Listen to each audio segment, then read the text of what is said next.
অসংখ্য গানের রচয়িতা বাউল সাধক হাসন রাজা। লক্ষ্যশ্রী জমিদার থেকে মরমিক কবি হয়ে ওঠা হাসন রাজা অনেকটা নিভৃতেই রয়ে গেছেন। গতকাল ৬ ডিসেম্বর ছিল এই বাউল মহাজনের ১০৩তম প্রয়াণ দিবস। পারিবারিক বা সরকারিভাবে কোনো আনুষ্ঠানিকতা না থাকায় নীরবেই কেটে গেছে বাংলা সাহিত্যের কীর্তিমান পুরুষের মৃত্যুবার্ষিকী। সুরের এই মহাজনের সৃষ্টিকে ধরে রাখতে আগামীতে সরকারিভাবে জন্ম ও মৃত্যু দিবস পালনের দাবি সংস্কৃতি কর্মীদের। শহীদ নূরের আহমেদের তথ্য ও ছবিতে প্রতিবেদন। ঈশ্বর বন্দনা আর জীবনবোধ নিয়ে লেখা হাসন রাজার গান আজও ফেরে মানুষের মুখে মুখে। তার লেখা প্রায় ৫০০ গান বাংলা সাহিত্যের অন্যতম নিদর্শন হিসেবে বিবেচিত হয়।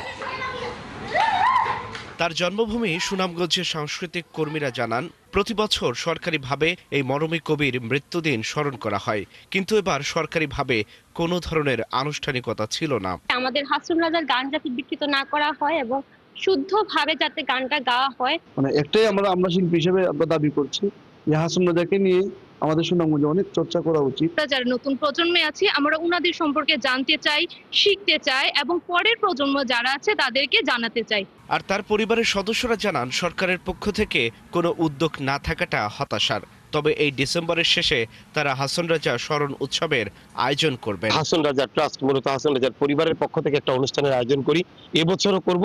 আমরা প্রতিযোগিতাটা যেহেতু বার্ষিক পরীক্ষা ছিল এই জন্য প্রতিযোগিতা করতে পারিনি, সে প্রতিযোগিতাটা আমরা ডিসেম্বরের শেষের দিকে সারা জেলাব্যাপী প্রতিযোগিতা করব। আর জেলা সাংস্কৃতিক কর্মকর্তা জানান, মৃত্যু দিবসে কোনো আনুষ্ঠানিকতা না থাকলেও তারা জন্মদিনে স্মরণ অনুষ্ঠানের আয়োজন করবেন। প্রয়াস বা প্রচেষ্টা চলমান আছে, আমি যেটি জানতে পেরেছি, শুনেছি, যেটা হচ্ছে হাসন রাজার ওনার জন্য জন্মবার্ষিকী বা ওনার স্মরণ অনুষ্ঠানটা যেন আমাদের এই সরকারিভাবে জেলা উপজেলা পর্যায়ে পালিত হয়, এর জন্য একটি প্রয়াস হচ্ছে চলমান। সহজিয়া বাউল সাধক হাসন রাজার সৃষ্টিকর্ম নতুন প্রজন্মের মধ্যে ছড়িয়ে দেওয়ার উদ্যোগগুলো বন্ধ না করার দাবি তোলেন সংস্কৃতি কর্মীরা।